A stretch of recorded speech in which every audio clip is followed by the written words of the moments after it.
Hello and welcome back to the movies Made Us Do It. Me and Matt are back. How are you, Matt? I'm pretty good, sir. How are you? I'm very, very well, and I'm looking forward to our conversation today.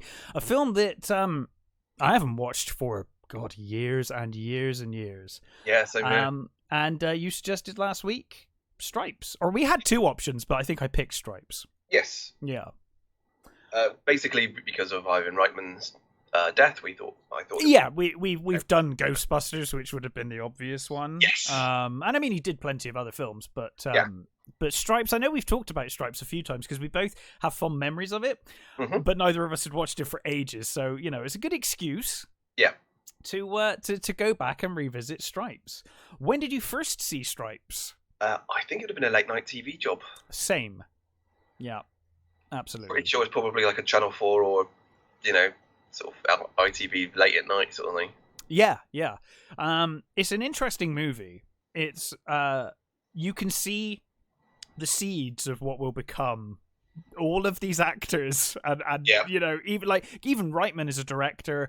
Murray, Ramis, it all kind of you can see the seeds here. And they're not quite there yet.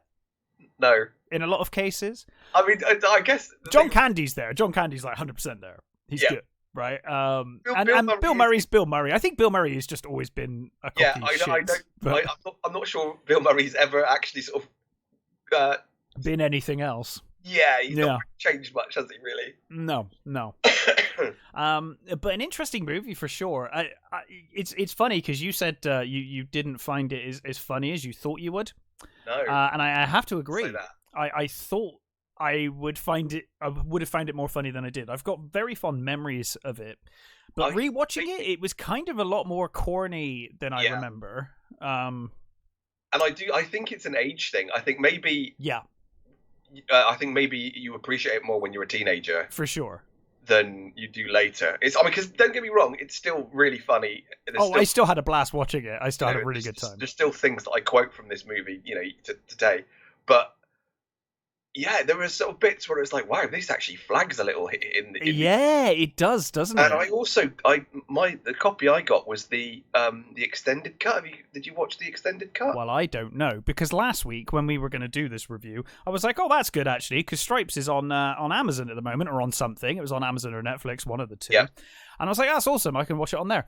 And then I looked, and it had fucking gone to rent. I was like, you son of a bitch. Yeah. So I watched whatever version that was on Amazon Prime. So did you have the scene where they go to, was it Bolivia?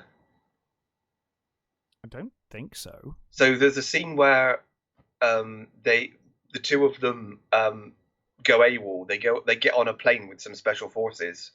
No. And they parachute into Bolivia. No. Right. Okay. So I don't think so. Anyway, unless I fell asleep. But I'm pretty sure. So I watched the extended cut, and there's a bit where they go to Bolivia, and after watching that scene, it's like, I can see why they cut this scene. Sure. Yeah. I mean, it was okay, but it was like not necessary. No. And there's also something I didn't notice either. Is during one of the scenes with the two girls, that one part of it is been removed from a later scene and reinserted. Okay. Earlier. So it's like, that's weird. Okay, fine. Yeah, sure.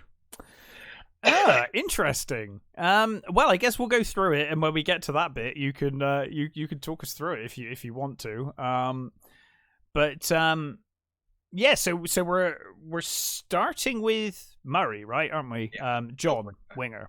And he's like having the worst day of his life, I think. Yeah, I mean, I do love this. The first thing you see him, you get the advert in the barbers. The army. Oh, sorry, yes. No, it's a shoe shine place, isn't it? He's having his. Oh, that's right. He says that's my philosophy on life: $100 shine on $2 shoes or something. Yeah. That was quite funny.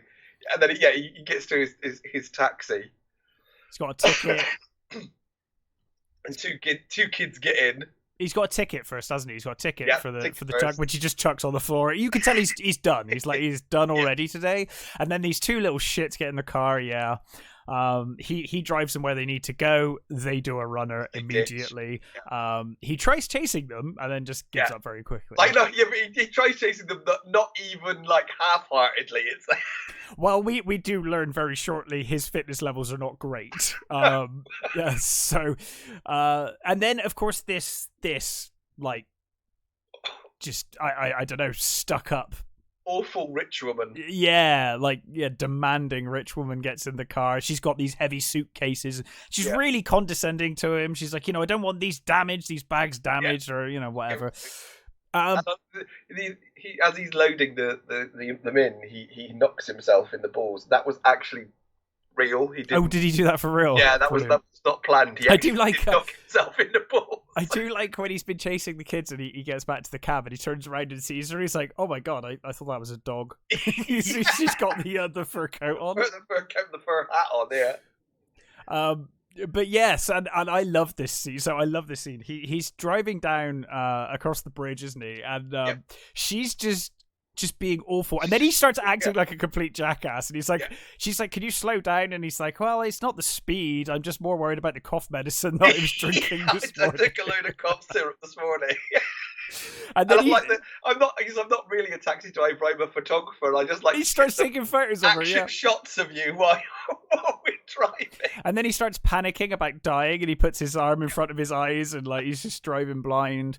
And then he's basically having a bit of a breakdown, and he just screeches to a halt when she tells him that she's going to take his details and report him to the authorities. And he's like, "Do you know what?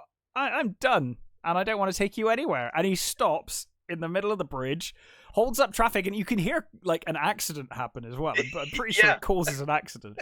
And then he walks over to the edge of the bridge and like, "Oh my god, is he just going to jump off the bridge?" Because he does look like he's about to jump. Yeah. But of course he throws the keys instead. He throws the keys off the bridge. And then he heads home, only to find his Mustangs being repossessed. Yep. He's carrying a pizza, a pizza and a dress from the dry cleaning. That's right. Yeah. And I love the pizza goes on the floor. The car runs over the dress. Yeah. And I love he just picks the pizza back up and puts it in the box, and then he gets in the house and he's like to his girlfriend, he's like, "I bought you pizza." And of course, she seems happy to see him at first, but it's almost like I feel like this was the last chance she was giving him, and she says to him, last week you said you were going to straighten out, and he says, "Well, how long does it take? Is a week long enough to straighten somebody out?" But basically. Yeah, he gives her the dry cleaning as well, and he's like, "I've had a really bad day," and she just looks at the dry cleaning and she's like, "Yeah, I'm sure you have." Probably got tire marks straight up the middle of it. And basically she just says, "Look, I like you, but I cannot do this anymore." And I like the way she says to him, "You sleep till noon and then you watch Rocky and Bullwinkle cartoons." Yeah. As you go for it, and then you spend the evening watching movies. It sounds all right. Yeah, I know. But yeah, so she basically leaves him because he's just got no motivation, no aspirations at all. He's just happy to. She walks out and he says, and then depression set in. Oh yeah. Meanwhile, his friend Russell is trying to teach English to immigrants. Yep. And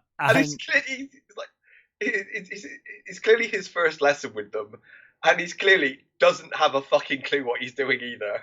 No, I was never sure whether it was just his first class with this group or his first class altogether. I'm not quite sure because he seems quite confident in what he's doing, but yeah, he's really struggling with this group. And I know there's a line you love in here. It's one of my favorite lines when he's saying how many of you could say you speak English, but with a little difficulty. Yeah, he gets them to put their hands up, doesn't he? And no one does. Says, how about know a little English, and then somebody puts his hands up and he just says, "Son of bitch, shit," and everyone starts repeating shit. it. Yeah. And that's I still use that line there sometimes as well.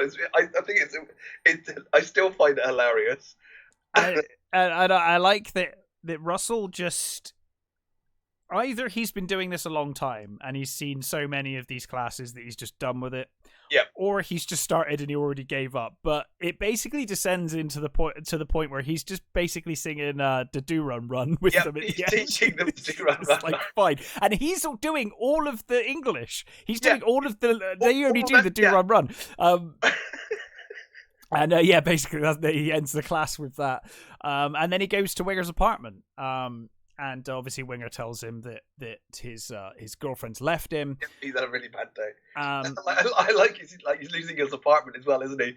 And he says, "Come and stay at my apartment. I think I've got the roach problem sorted." Yeah. And he's playing basketball in his living room. Yeah. What the hell plays basketball in their living room, like full on proper basketball? My favourite part is when he throws the basketball out the window, smashes the window, and then he gets a wrench to break the rest of the window out. And then he asks for the ball back, and the guy, whoever it is, throws the ball back, and it goes through the other window. Yeah. But then he sort of says to Russell, like, I'm thinking about joining the army, basically. He's like, I need direction in life. Yeah. I guess I wonder at this point whether he's still thinking, I can get Anita back if I sort myself out. Maybe I'll just join the army for a bit. Yeah. And, but Russell's like, you're out of your mind. Yeah, exactly. And he's like, do 5 push-ups. Yeah, he bets him $5 that he can do 5 push-ups. Yeah, he says I can do it, and then Russell's like, no, you can't do it, I don't believe you. And he's like, I'll put money on it, and he puts money on it, and he barely does 5, like he just about manages. Russell's like, oh well, you doubled your money. So. Well done, well done, you doubled your money. And then so I love it when Russell comes in, he goes to the fridge and goes, can I have the last beer? And he goes, no, and he goes, we'll share it. We'll share it, yeah. Oh man, that is some desperation right there. But yeah, so he convinces Russell to sign up with him. It's the way he does it as well. He's like, oh, you get really good things going with the army. You get all these great trips. You meet interesting people. He says, and if you go to somewhere, like somewhere in the tropics, he said, the people there treat you like gods and stuff. He's good, and you might get a Winnebago. It's like, okay, why? But yeah, it's like it's a seemingly throwaway line, but everything he says here pretty much becomes true by the end of the film. But yeah, so he convinces him, and they drive to this army recruitment office, and this guy's obviously like, he's just there to sign people up and try and get people signed up, but they are such assholes to him. This entire process, he must be thinking secretly, like, once you've signed that, these dudes, you're fucked. Like, he's like keeping his calm because he's like, it doesn't matter. You're in for such a shock once you sign these papers. I mean, what makes you laugh as well is the fact that I think Winger says about he's got to do something, otherwise he's going to be dead before he's 30. Yeah, and I think he turned 30 making this movie. Oh, really? Yeah, I think so. And Ramis was like 36 or something. So I think they're both on the edge of when the army takes you anyway. Yeah, they're old to be signing up for sure. Like he asks him, have you ever been convicted of a crime? Like not caught, not convicted. Yeah. He lists the crimes off and goes, not convicted, no. And then you get the this film is full of jokes, by the way, that would not fly in today. Absolutely. And he asks if they're homosexual, and they both like start flirting with each other, and they're like, "What, flaming?" Or flaming. And they're just absolute assholes to this army. No, but we are willing to learn. Well, yeah, he said, but with enough time, we're willing to learn. Yeah. But I mean, that's the other thing as well. That like even like. The jokes that wouldn't fly now. Even things like when he comes into his apartment and his girlfriend just comes out of the room with no top on. It's like, how many movies do you see these days where a woman just comes out of a room with no top on? Yeah. Like for no reason, really. Yeah. It's very of its time, this movie, for sure. But then we see a few days later as they arrive at the base. And we're introduced to Ox, aren't we? He kind of comes off the. Oh no, sorry, no, that's right. They go to the station, don't they? The bus station. Yeah. And they're again. Judge Whitehall being the stoner, trying to get Russell to take some drugs. With him. I like that he just ends up with him saying, they strip search you, right? And he just walks away from him. You see his face drop. Oh, by the way, Ramis's hair at the start of this movie is something else. Well, yeah, he's got it's tremendous, tremendous hair. So they're flirting there with the MPs as well. Yeah. So this movie originally was conceived as a Cheech and Chong movie. Oh, really? I can kind of see that, actually. Yeah. So they basically they did the script and they offered it to the Cheech and Chong's people, and they said it was really funny and they were going to do it, but they wanted creative control. And I think I also read they wanted like 5% of their 25% of their next 5 movies or something. Jesus. And it was like, yeah, no, fuck off, basically. Yeah. So basically, I think Reitman said, why don't we just retool it for Bill Murray and someone else? And so that's basically what they did. And all of the stoner jokes they basically gave to Judge Reinhold. Sure, that kind of makes sense, I guess. Yeah. But yeah, they start flirting with these 2 MPs. Yeah. Who are just basically trying to sign people in and get them on the bus. Yeah. And like PJ Scholes and Sean Young, who are, I think, is this before Halloween? Maybe. It's 1981. Yeah, it would have been after Halloween. Yeah. Right? Halloween. Yeah, after Halloween. Yeah. So after Halloween, because she was in Carrie as well, wasn't she? Yeah. Yeah. Oh, that's right. She was the year before. PJ Souls was in Private Benjamin, which is like it's a similar thing. Yeah. It's quite funny. But yeah, so they finally he like you get Ox goes by but John Candy, does this flight come with a movie? Does this flight come with a movie? Oh, stewardess. And he thinks he's hilarious. Like he just laughs at his own jokes and just kind of walks on in. And then we kind of cut to a few days later, or I guess maybe even the next day. They're getting off the bus. Them getting off the bus, isn't it? And I love it. You get the first our first introduction to the captain, who. We meet Holker and we meet the captain here, and the captain is fucking like insane. Yeah, he's such a knob. Is it Stillman? Stillman, is that his name? Captain Stillman. Yeah, Captain Stillman. Yeah, Lower Cat, who is just the sleaziest fucker. He's awful. He's awful and actually kind of insane. And again, I like as he's like, these are all fine men, and as Ox goes by, he goes, "Hey Eisenhower," and he goes, asked him, and the sergeant just goes, "Oh yeah, fine men." And then he trips on something on the way out, doesn't he? And he's like, remove that. Yeah, that moved. But yeah, they head inside, and Sergeant Holker basically is telling them, I'm your drill sergeant. You call me sergeant. And the whole time, Winger and Russell just not taking it seriously at all. Winger's even like, he's taking this a bit far, isn't he? He's taking this a bit serious. And he kind of keeps saying these jokes. And I think that Winger thinks that Holker doesn't hear him. Yeah. But Holker clearly hears him every time. He's just waiting, for it to get to the point where he's like, you're fucked now. Yeah.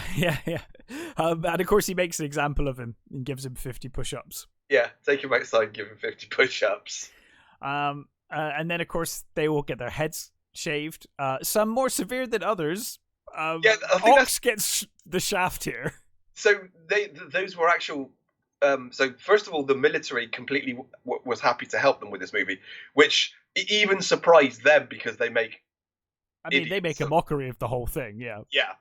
Because even the army professionals in this movie are shown in an awful light. Like, it's not like, it's just them. I mean, I guess the sergeant's probably the only one that comes off the reasonable. best, yeah. But so the place where they were was a real army base. Yeah. And the guys shaving their head were real army barbers. Right. And they didn't tell any of them that they were having their head shaved properly. Huh. So their reactions to having their head shaved is genuine. Well, I love when Ox comes out, John Candy, and he's just holding his hair in his hand. He's just like destroyed. Apparently, really depressed John Candy. That whole thing with his hair was genuine. He just came out holding it. But I do think it's funny is because Ramis and Murray were slightly bigger stars. They were allowed to just have their hair trimmed. Yeah, you could see Murray's hair is like. Yeah, it's not that short. Everyone else got you're right. Other than Ramis and Murray, everyone else gets their head really cut short. And Ox, John Candy gets it worse than anyone. Yeah, his is super short, full on, scalped. Yeah, and the idiot gets scalped as well, doesn't he? The what's his name? The kid who signed up before he got enlisted. Cruiser, yeah, yeah. Yeah, so they then go to their barracks and this is where we kind of get to meet some of them, and there's that guy who's like, my dad was in the army and my brother, and I thought I'd sign up before I got drafted. And they all look at each other like, people aren't drafted anymore. It doesn't happen. They were. And we just all that dialogue as well. Almost, I think all the dialogue with those guys sat around that in that scene were all completely improvised. You get the impression that a lot of this film is improvised, to be honest. Yeah. Ox, of course, says that he's got anger management issues. Yeah, he's got a little weight. You might have noticed I've got a little bit of a weight problem. And everyone's like, no. Because I'm so big because I swallow a lot of anger. Yeah, and he basically said he went to a therapist and he was going to go on some program, but he realized the program's really expensive. So he figures he'll just join the army and go through boot camp. Shape, get his anger out. Yeah. And then you get Psycho. Yeah. Who doesn't like to be touched. I don't touch my stuff. Nobody calls me Francis. His name's Francis. Nobody calls me Francis. Everybody calls me Psycho. So, all right. And I love the sergeant goes, lighten up, Francis. It's weird because there's like a few characters we're introduced to here, and then they don't really go anywhere with them. No. Like, you're kind of like, oh, these are going to be the characters for the movie, and they're kind of introduced and they're in the rest of the movie. They don't really do or say much at all. Ox gets the most to do. Because you get later on with when they go to the club. Oh yeah. He gets the most to do, but none of them, like even Judge Reinhold doesn't. He gets a couple of jokes here and there. Yeah. Because Cruiser gets a few jokes, and Psycho gets like one or two lines. One or two max. But at this point, it's kind of, you could be fooled into thinking that this is like police academy for the army, but it's not, because it's very much like it's like Winger, Russell, and Ox basically, and Ox isn't that much actually. It's just Winger and Russell really. But yeah. So the Hulka's just had enough, and he's just like everyone. Oh, of course, Winger tries kissing Hulka's ass, doesn't he? Yeah, he comes up with a story about how great he is, and how he's going to be the leader. He's the leader, yeah. He's the leader, and how is it? We're the foot, and Hulka's the big toe. Yeah, and they're like, what are we going to do? Because Hulk's not going to be our big toe forever. Yeah. And then Hulka's like, just get to fucking sleep. Because this was about something along the lines of, I think you better like shape up right because you're going to see how far I can stick this big toe up your ass. Yeah. And then, of course, the next day, Winger does nothing to make friends. The platoon's obviously got out of bed at 5 a.m. and they're going on a 5-mile run, according to Hulka. Yeah. And Winger's like, oh, I think I speak for the whole platoon when I say that we need more rest. And so Hulka immediately is like, okay, 10-mile run then. Yeah. And they start complaining, and he's like, any more complaints? And everyone's like, oh, shit. Okay. So, of course, everyone now hates him. Everyone hates Winger. And Russell comes up to him. He's like, I see you're making friends already. Yeah. But then they go out for their first march. And Winger and Russell, which we'll see later, comes back later. They start a sing-along. Do a ditty, don't they? Yeah. And they get everyone to join in as they march. Apparently, when they were doing this, all the bonding stuff and that, there was a famous boxing match about to happen, and John Candy invited them all round to his place, and he gave them a spaghetti dinner, and they watched the boxing match, and it was there that I think it was only Ramis and Murray that knew the words to that song, so they taught them the song there in John Candy's house. Huh, that's cool. It's like, that is brilliant. Yeah, so so we get some shots of them kind of training and whatnot. Yeah. One night we get Holker basically addressing everyone in the barracks, and he says, like, I'm aware that a few people have been slipping off the base at night. Right. Permission. So this is where the scene comes in. So that's okay. So Russell goes over to, because without context, it is kind of odd. Like it happens, but we never saw it, and it is like, okay. Yeah. So basically, Russell goes over to Murray and says over to John and says, "Get me out of here." And he says, "It's okay. We'll sort it." And then you see them; they're in their civilian clothes and they're walking along the base. And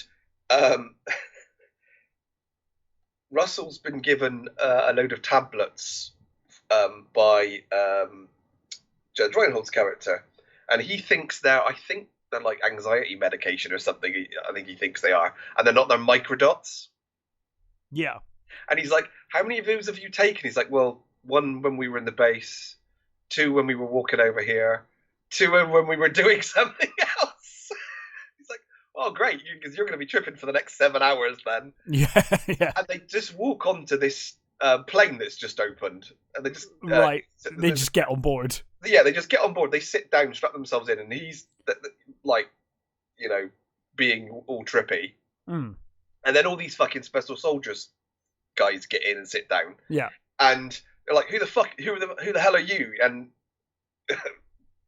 Winger just completely says, "Oh, I'm Captain Thing. This is Major, whatever it is.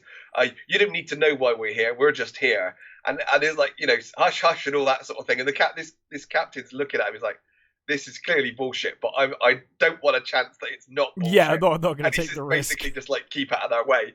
The next thing you know, they're waking them up and they're strapping on parachutes. They parachute into, I think it's Bolivia. Right. So they're in the jungle and they're walking around. And Harold Ramis is like, "We're going to be hunting a pig, and we're going to do this, and we're going to make shoes and things and all that sort of stuff." And Winger's like, "I think we just should go and stay in a hotel. I think we'll be fine."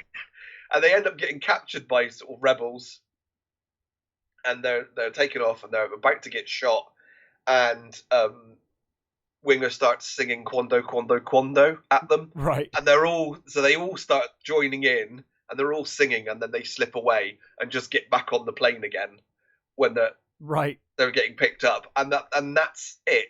And it's like, okay, that's bizarre. And without context, it's an odd scene because this kind of comes out of nowhere, and you're like, did I miss a scene? Like, what happened? I can see why they skipped it, because it doesn't really do anything, but it does explain, like you said, that particular bit where that line, because it does. It's kind of like, it's weird that we didn't see what they did, but fine. So yeah, Holker says, people have been slipping off the base without permission, and Winger kind of like looks at Russell, and he kind of looks like he's going to step forward. Yeah. So Russell, of course, steps forward, and Winger doesn't move at all. You see, it's like, you just think, Russell, you poor bastard! Like, you should have known that he was going to fucking do that. Yeah, you must have seen that coming. Such a dick.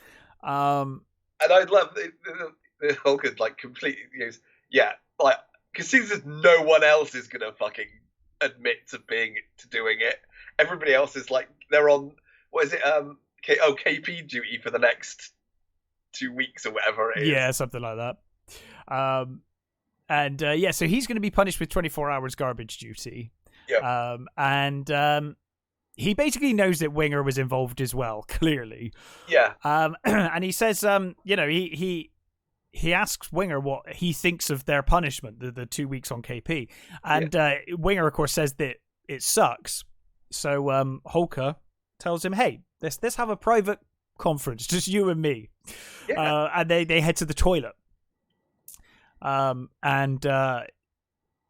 Winger basically says to the sergeant, like, hey, you can either get off my back or just kick me out of the army. Yeah. And the sergeant, of course, invites him to take a swing at him. Well, the He's like, saying to him, you don't understand anything about, like, actual, discipline and honor and all those things that, and he's just sort of laughing at him, basically. Yeah. And he says, you want to take a swing at me? And he's like, I don't want to end up in the stockade. And he takes his hat off and goes, all right, come on then.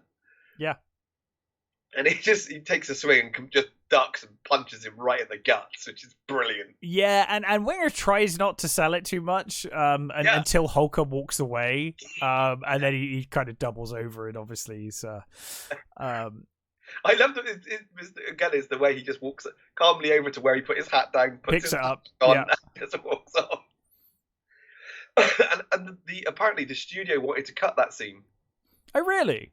Yeah, because they thought it was too dark in tone for the rest of the movie. No, I think it was needed. Exactly, and that's what he said. He said, well, no, you need that because you need that the added conflict, and you need the incentive to kind of punish him. Yeah. To get him at least slightly more on board with it. Yeah, definitely. But yeah, and he sort of tells Winger that he plans to make him a soldier who's going to respect discipline and whatnot. And it's someday this private meeting where he got punched in the gut will mean something to him. Yeah. And later, Winger's basically said he's had enough. So he tries sneaking off. But of course, Russell finds him and tackles him to the ground and starts strangling him. And he's like, "You made me do this, so now you're sneaking off. Like you're staying." He says to him, "Are you going AWOL?" He says, "No, I'm deserting." Yeah. But of course, they're found by the MPs. Yeah. And they take him back to the barracks, and it's quite clear that is it Louise has a thing for Russell. Like, she quite clearly does. I think it's Louise. Either Stella or... I get the two names confused. It's Sean Young. Yeah, Sean Young's Louise. And he's like, "You're not going to report us, are you?" And she's like, "Oh, I'm going to report it like we report UFOs. Like, I saw something, but I'm not sure what it was." Yeah. So, yeah, they get away with it, basically. I mean, the part of you does think, why do these girls like them? I don't know why. Because they're fuck-ups and they're a bit... Just take pity on them, maybe. Yeah. Especially because Stella didn't seem interested in Murray at all when they first met. Like, not even a bit. She didn't seem in any way enamored. But they just do now, I guess. So, we get some more training, and we just see that they're useless at pretty much everything, the recruits. This is where you get, again, the cap. Oh, we missed a scene with the captain. It cuts back to the captain a couple of times. There's a scene where he's perving on the girls. He's perving on the girls, and then we also get one with the toy tank thing. Yeah. He's playing army. Because basically we get the impression that he's not really seen any action or much action, and that's all he wants is real action. But yeah, he's a complete perv. And I love this. It's actually a funny line when he says, "I wish I was a loofah." Yeah. And apparently he had to explain to the director what a loofah was. Oh, really? Yeah. But yeah, his colonel comes in, doesn't he? And he kind of finds him and says, they need to find a platoon to send to Italy on a publicity campaign, and they'll be participating in the unveiling and testing of this new urban assault vehicle. Yeah. And basically it's a Winnebago. It's called the EM50. Yeah, the EM50. It's an urban pacification vehicle. Yeah, it's like surveillance as well, isn't it? It's like surveillance and pacification, state-of-the-art vehicle. And so Stillman obviously takes the assignment to find the right platoon. Yeah. And then we get the obstacle course. Yeah, so they got the obstacle course, and they're having trouble with climbing the rope, aren't they? When the guy keeps falling, and and the sergeant's like, "Do it again," and then Winger's like, "Hey, he said he can't do it. Why don't you do it?" You know? And of course Hulk is like, "I'm gonna show you." Yeah. So of course he does, and he easily climbs up. And the captain, meanwhile, is touring a mortar. It's like mortar practice, isn't it? Basically. Yeah. And he just tells them to fire without any coordinates. He gets to the final group, and they're setting up a mortar, but not very well. And you can tell that they're not. It's not even pointing up the range to where the other ones are. Yeah. And it's like firing. Sir, what are the coordinates? He's coordinates. What do you need coordinates for? I just don't. And what I love is, it's Timothy Busfield in one of like his first roles. The guy, and I don't know which one it is, but one of the other ones there is Bill Paxton. Oh, really? Yeah, apparently one of them there is Bill Paxton. I didn't notice, but I didn't notice him, but apparently he's one of them. But Timothy Busfield was the one loading it, and they fire it, and of course it hits the tower where the sergeant is on top of. Yes, and he falls, and he's injured, basically indefinitely injured at that point. And for some reason, the platoon just goes leaderless now from this point on. They don't replace him. No. For some reason, they just let them do whatever they want. It's like, that's how that works in the military, I guess. So they let them do whatever they want, and Winger basically decides that they should go to like a mud wrestling strip joint. Yeah. In town. Like the Pom Pom Lounge or something like that, I think it's called. Yeah. And they head in there, and then as they're walking in, I think Ox just mentions that he used to wrestle. Yeah. And of course this is just like mud wrestling, basically. Yeah. But Winger encourages him to basically take on two of the women in the mud pit. Compere basically says who's gonna, we've got these challengers here. He sort of unveiled these two girls. I think one's supposed to be a school marm, and the other's a secretary. I think I'm not quite sure what the other one's supposed to be dressed as. Right. She's got like a trench coat on. Yeah. And he says, "Who's going to fight? Who's going to step up and fight these?" And he goes to turns up and is like, "You just said you used to wrestle. You do it." And he's like, "No, I couldn't possibly do it." Yeah, and he's like, "Oh, it wouldn't be fair." And he's like, "Who cares about being fair? It's a bet. We'll make money, just go make money." And he's like, "How much money have you got?" Yeah, he's like, "How much money have you got?" And he's like, "It's like $400.25 or something, isn't it?" Like. And we saw earlier on that he won that money from Crusher earlier on. Yes, by Cruiser when they're playing cards, poker, and he's like teaching him how to play poker whilst. Yeah. And he says to him, "Let me see your hand." See your hand, he's like, "Is it a good hand?" He goes, he says, "How much shall I bet?" He said, "Well, if I were you, but I'm a risky better. If I were you, I'd bet everything." he goes, "I got full house." Yeah, you got nothing there, and that just beats a full house. He just takes all his money. But then he's like, "Oh, but you've learned now, haven't you? And next time you'll be better." But yeah, so Ox basically takes this challenge, and he gets thrown around the ring, kicked in the balls. Yeah, I like the demonstration. They got him lined up because so first of all, because no biting, and the girl bites his arm. He's like, "Hey!" Was it nose pulling, and the other girl slaps him on the nose. Yeah, and he says, "No kicking," and she kicks him. So they basically in the first round they completely wiped the floor with him. Yeah. And in the second round he pulls off their bikini tops. Which he does the Three Stooges thing, doesn't he? Yes. He slaps his head and turns around on one foot. Yeah. And while every time you look, another girl has been added. Yes, it started off as two girls, and by the end, there's like 5 or 6 of them in the ring with him, just beating on him. And then eventually, the place gets raided by the police. Yeah.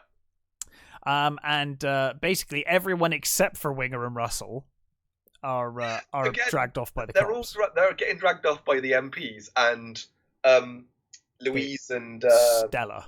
Yeah, Louise and Stella turn up and like, "Oh, we'll take these two," and you think, why? Yeah, why are you taking those two?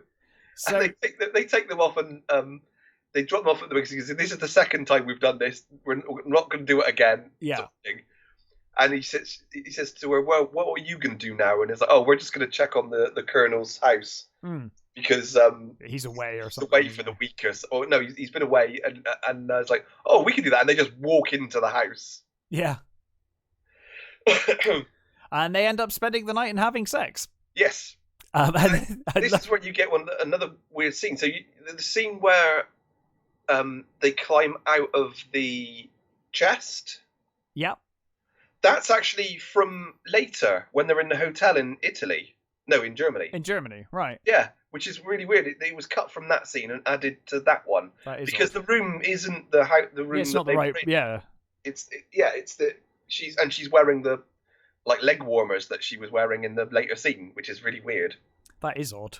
But yeah, I love the next day they walk back into the barracks, and Russell's just such a cocky asshole. He comes in wearing that like fur coat thing, and he's like, "Hey, how many of you were like laid by a beautiful woman or something?" So, yeah.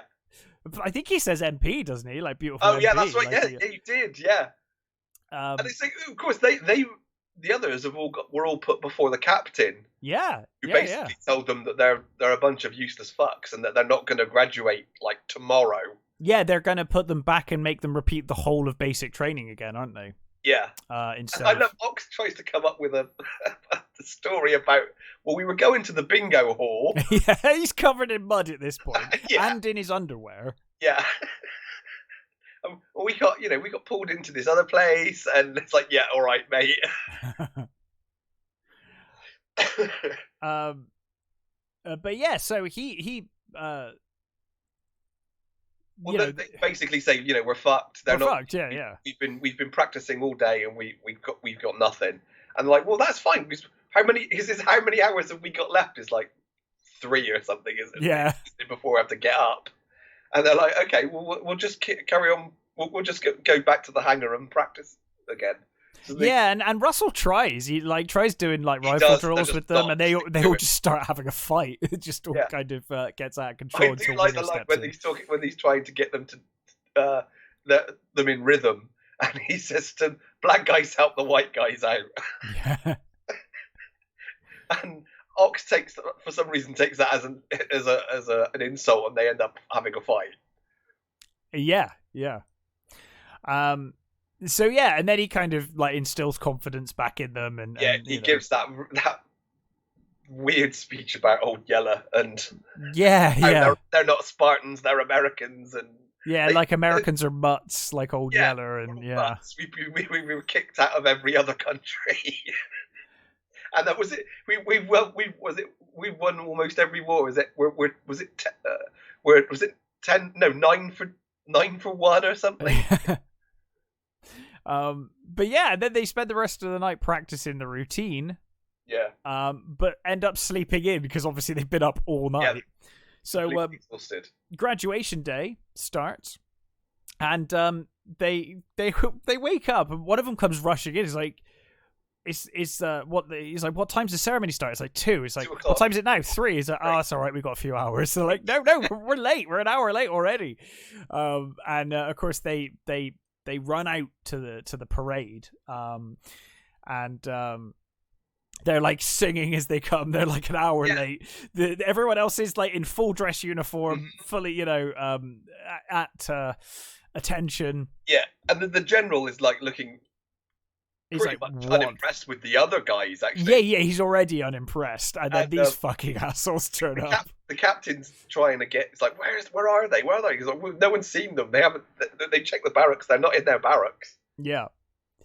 They turn up again, singing and doing the which I do love that the routine they do is really funny. It's amazing, and apparently a lot of passing out ceremonies use it.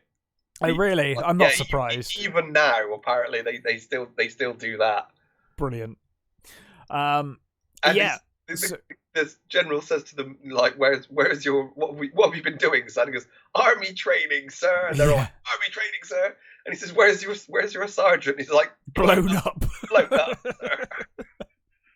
And then, of course, the captain explains to the general that what happened to the sergeant, and then he's just suddenly really impressed by them. Yeah, he's like, "Did you? So you're telling me that you've been without a sergeant and you did all this on your own?" And they're like, "Yep, that's the facts, Jack, or something, isn't it?" I mean, to be honest, the rifle drill is very coordinated. It is. It's very coordinated. So I'll give them that. So of course he assigns them to the EM50 project. Yeah. As soon as they get to Italy, they meet Holker, who's I think somewhat recovered. His hands are still bandaged. He's a bit bandaged up, and he's got a plaster on his face. Yeah. Because at first, when you see him, it's like, so all he's got is a plaster on his face. Okay, and then they pull back, and he's got bandages on his hands. Yeah. So they're shown the EM50, and they're told that they're going to be guarding it for the night. Yeah. Well, he's. Basically, they say he turns to them and he says, "You two are going to be guarding it for the rest of for the weekend. Everybody else gets a free pass. They're all allowed to go and like enjoy themselves." Yeah. So they're bored.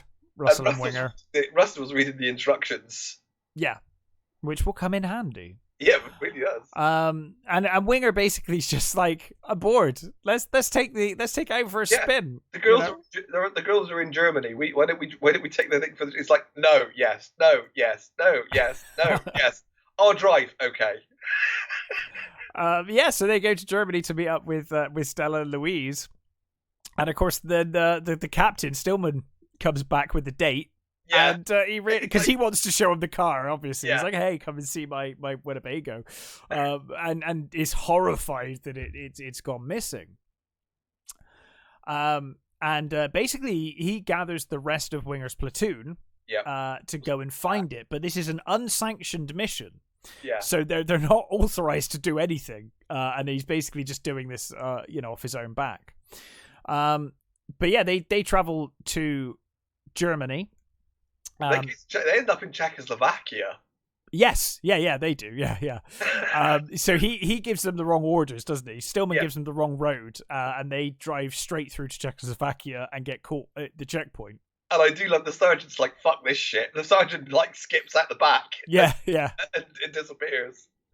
So yeah, the Czech patrol obviously makes them surrender immediately. Yeah. I do love them.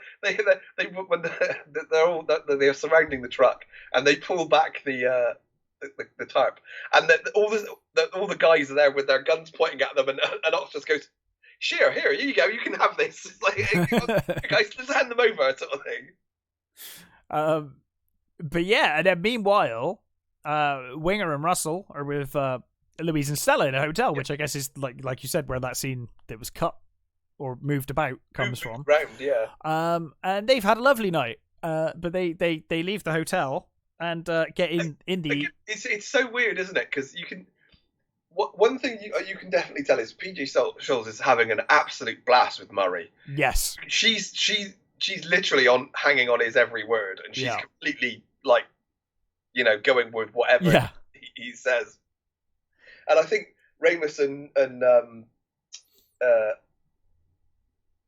Louise. No, Sean Young's Louise, isn't she? Yeah. So her and the Sean Young character, they're a little more tentative and stuff, and they're different. And apparently, you can add Sean Young to the list of people who hates Bill Murray. I'm not surprised. Yeah, there's bound to be someone. They just, again, another one of those just didn't get on. Did not work. No. But yeah, so they head into the EM50, which is out in the car park, just casually. And he even says, because they get the keys, don't they? The guy's walking out with them. He's like, "Oh no, I don't want you to go in there," And of course, when they get in there, they hear the radios going off. Yeah. And they take that, because obviously the MPs are actually trained in knowing what the fuck they're doing. They're actually competent. They're actually competent. Yeah, they start taking notes, and they realise that it's what the captain's done, that they've been caught, and that it's Winger's platoon that are caught. And that basically what the code is that it's an unsanctioned mission. Unsanctioned mission. So basically, the government will deny them that they ever had anything to do with it. Yeah, and Winger, I think, probably for the first time the entire film, takes responsibility for his actions, and he's like, "They came looking for us. It's our fault. Yeah, we need to go get them." And I like Russell's like, "No," and he's like, he says it's just like going into. Where is it? He says, it's like, it's not like going into Russia. It's just Czechoslovakia. Yeah, it's like going into Queens or something. He's just going into Queens. And he says, "I got beaten up there once because I'm not going in there." He's like, "I got beat up in Queens." But yeah, so then so basically they're we see this Soviet operated base kind of just inside the Czech border. And Hulk is observing from the woods. Yep. And one of the platoon is getting beaten up by Soviet officers. Yeah. And then they pull up in the Winnebago to the border, and Stella and Louise distract the guards until Winger, pulls a gun. Yep. And he tells them to get in the car into the Winnebago, and he's like, you're going to be our prisoners. And Russell's like, we don't need prisoners. What the hell are you doing? And I love the guards are like, oh, Chicago, bang bang, like don't know any English, obviously. But yeah, so he uses one of the guards' uniforms to gain entry to the Soviet base. And then I like he's gained entry. He comes back into the Winnebago, and Russell's like, "So what's the plan?" And Winger's like, "I don't know how to have a plan." Yeah. So I just like this is coming this far, I'm winging it. But yeah, and then of course they're suspicious, and I think they find the guards, don't they? Or they're aware that there's something up. Yeah. So they start surrounding the van. And Russell's like looking in the manual, pressing buttons. And he manages to bring down the screen, doesn't he? Because it's got like bulletproof kind of shielding, I guess. Yeah, I think which one's? I think is it Stella that's driving, or is it? I'm not sure. The names of the two I got mixed up, to be honest. And she spots somebody shooting from a tower, and Russell gets the rocket launcher. Yes. Up, and I love the fact that the little screen has got like a computer line drawing of the tower, and the thing in front of him is like, wow, that's really advanced. So they start looking for the truck that they arrived in. They find it outside of a building. Yeah. So Winger and Stella sneak in. I think it's Stella. I mean, you say sneak. I mean, well, yeah. And they find Cruiser, don't they? He's outside of the chamber, and he's basically being punched in the face and tortured. Yeah. And he says, "You can torture me as much as you want. You're not going to get anything from me." And of course they come to the rescue. And then they sort of introduce themselves to their platoon through the door, and they're like, "Oh, we're going to use some explosives to blast the door." And so John Candy and Ox runs away. They all run to the back of the room. Big explosion, and the door's still standing. Yeah. Doesn't budge. Stillman starts panicking, and basically, which is basically all he's been doing this whole movie. He's just blaming the platoon. He's like, "Oh, you're useless." Yeah. Useless assholes. And Ox just becomes infuriated. Yeah. And charges at Stillman. Door. But Stillman kind of moves out of the way, doesn't he? And he just basically smashes through the door and takes the door off his hinges. Meanwhile, Russell's using the EM-50 to fight off the troops with all of the defenses. And they're forced to kind of temporarily retreat because a tank turns up. Yeah. So of course when Winger and co get outside, they're like, "Oh, we did have transport at one point. Like, I don't know what happened to it." And then they see the tank coming, and of course they start retreating, and then they're getting shot at by the soldiers. But then of course the EM-50 appears behind the tank and destroys the tank, or disables it, I guess. And I love the tank. So basically the tank, there's an explosion, and the tank, you presume that either the pilots have died or whatever it is, but the tank veers off, drives into a wall, doesn't it? And it drives along. But you can see the guys, they're stood in this sort of like alcove sort of thing. Yeah. And the tank is getting dangerously close to where they are. And well, it's a real tank. I mean, it's a heavy fucking thing. It will go through a wall. See where they're going. No. And it does look like they get a bit too close. Yeah, I mean, it does look kind of hairy for a second there. Yeah, and John Candy does step out, and you think, maybe John Candy stepped out because he was a bit worried. Because he was a bit like, shit. But yeah, and of course, everyone magically fits into the EM-50, luckily. One of the things I do find hilarious is Bill Murray and Bill Murray in particular really didn't want to touch guns, right? And it was like, you're doing a movie. Yeah, you're not going to get around that. I'm sorry. And you can see how uncomfortable they are firing those guns. They just do not look remotely natural. No. Firing those weapons. No, they look like comedians trying to fire weapons. Yeah. But yeah, they all get into the EM50, and they kind of make their escape. And while they make their escape, Holker is able to jump onto the roof, isn't he? Jumps on the roof, and these poor fucking guards. I forgot the guards get so much shit in their underwear, drinking coffee. And they get a mortar round on their little thing, and then now they're just like outside. One of them's in his underwear. They're both still tied up because they've managed to like move around, but they're kind of tied up and trying to free themselves. And then of course the EM50 just smashes through what's left of their little hut. They drive safely back to Germany, and then it cuts to, I can't remember, it's like a couple of weeks later, isn't it? Or back, I think it just says back home. Back home. Yeah. Of course, they come back to a hero's welcome. I'm not sure how that stuff. Yeah, I know. Not sure how that would have worked, since it was all their fault, and it was an unsanctioned mission. Yeah. So you wouldn't have thought, by the same token, if they were willing to give up on these soldiers, it seems odd that they would have celebrated them as heroes when they came back. Yeah. I do like, though, that you get that thing with the there's a Russian or Czechoslovakian newspaper that says the two guys at the border heroically fought off an American invasion. Yeah. So at least they get that. At least they get because they had a real shit time. So at least they got something. But yeah, we learn that Holker has started a burger. Yeah, a burger franchise. Holker Burgers or something. Burger franchise. Holker Burger. And Winger's on the cover of Soldier of Fortune. Yep. Ox's like some teen magazine. Idol thing. Yeah. It's like this season's Teen Idol.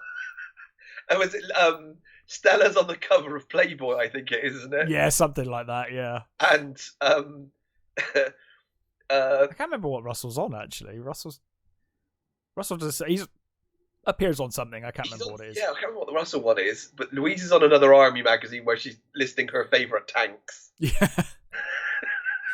But yeah, so he Winger sees Holker waiting on the tarmac, and Holker kind of like pretends like he's gonna shake Winger's hand. Yeah. But then salutes instead. And Winger kind of sees the funny side of it and salutes back. And then Ox marches the rest of the unit out to do a Diddy. Yeah. And that is Stripes. An odd movie. It's weird. Like I said, I remember it being less goofy because I watched it when I was a kid, and I don't think I've watched it really since. Here. So I think I'd watched it a number of years ago, but I still remember it being like really hilarious. Yeah, I didn't find it as funny as I remember it being. No. But I did really enjoy it. I still had a really good time watching it. I had a blast. Yeah, and I think it's mainly because of the cast. I think is yeah, for sure, and it still holds like that. And the direction's pretty good. Yeah, again, you can see the seeds of all of these actors and their future careers here. You know, this was the movie that pretty much springboarded the three, certainly Ramis, Murray, and Reitman, kind of springboarded from this, you know, and obviously you can see the seeds of Ghostbusters here. Mm-hmm. But yeah, I really enjoyed it. It was really good fun rewatching it. It's a little uneven and it's a little more goofy than I would have liked, I think. Yeah, and I think oddly, Sorry, go on. Even though there's some jokes that you probably wouldn't do now, they're not that severe. They're not. I mean, oh no, they're not. No, it's not like still hideous. Something like you know. Revenge of the Nerds is way more problematic than this. For sure. So it's not that. There is some stuff that just wouldn't be done now, but they're not really severely bad. No. I mean, even when the person signing them up asks if they're homosexual, yeah, the joke is on him. and you know, Murray and Ramis, or their characters Russell and Winger, are like happy to pretend to be gay, and they're not, you know, they're bothering him, you know, it's kind of at his expense. But it just shows its age in several places, so like the mud wrestling scenes particularly. But yeah, I really, really enjoyed watching this. I will say, I was kind of, when I watched it this time around, I was kind of struck by how much more I was enjoying the movie more before they sign up. And I was kind of like, I almost wanted a movie of just like Ramis and Murray playing those characters just, you know, in New York, you know, just kind of doing their thing. I know. I think that's it. I think they introduce all these other characters. They don't really do enough with them. No, because you feel like it's going to be a platoon movie. Yeah. And it's not. It's really not. The balance of the other characters isn't great at all. Even in like something like Police Academy, it's done better in Police Academy because each one gets their. But that's what I mean, and you kind of feel like it's going to be Police Academy for the army, and then it's not. It's other than Ox, really, you just don't really get much from any of them. The others are just, you know, you understand what their characters are. That's fine. Ox is the only one that actually has a proper character. Yeah. Which is fine because I absolutely adore John Candy. Of course. But then you know, they introduced that guy, is it Psycho, or whatever his name is? Yeah. And you're like, oh, that's going to be hilarious later. Yeah. And it's not. It just nothing really comes of it. And it's like, oh, okay. Because you know, during the rescue, I thought, okay, Psycho's going to, you know, step up. Yeah. He's going to actually prove that he's actually worth something, but or the opposite, or he'd be really cowardly, you know. But you never see that, and it's things like that. It's kind of missed opportunities here and there. But overall, a really enjoyable film. I'd recommend. It's still really funny. It's still, I mean, it definitely passes the laughter test. It's still, you know, funnily enough. And I think, this is perfect for, well, I guess stoners and you know, I think late teens, this is perfect for, I think. It kind of feels like that, and I think the movie succeeds in what it's trying to be. It's very irreverent, and it's good fun. So I've got to read one of my favorite, the Times review. Okay. Said, Stripes will keep potential felons off the streets for 2 hours. Few people seem to be asking these days more of their movies than that. Everybody else seems to have liked it, though. I mean, Roger Ebert liked it. It's you know. Oh, really? Yeah, Roger thought it was pretty good. So, you know, I'm kind of surprised at that because like Ebert can be, you know, there is a thing about Ebert giving really good sort of marks for movies that you think why, and vice versa. He's very I do like quite a lot of his things, but yeah. I mean, it did really well. Yes, it did. It was very successful for. Definitely one of those, and like you said, you can see this sort of, you know, they almost feel like they're the prototypes for later characters that they played. Yeah, they do. You know, and like I said, you can see the seeds in this movie of what's to come. But yeah, that was Stripes. And have you got anything else to say about Stripes before we head off? You know, what you said, I think for the most part, it still holds up as a fun comedy. I think so. Yeah, it's good fun. I'm glad we revisited it. But we'll be back next time with our standard reviews. I've seen The Batman, and I'm sure I will see other films between now and then. So have a good one, everybody. Take care, and we will catch you next time. Bye.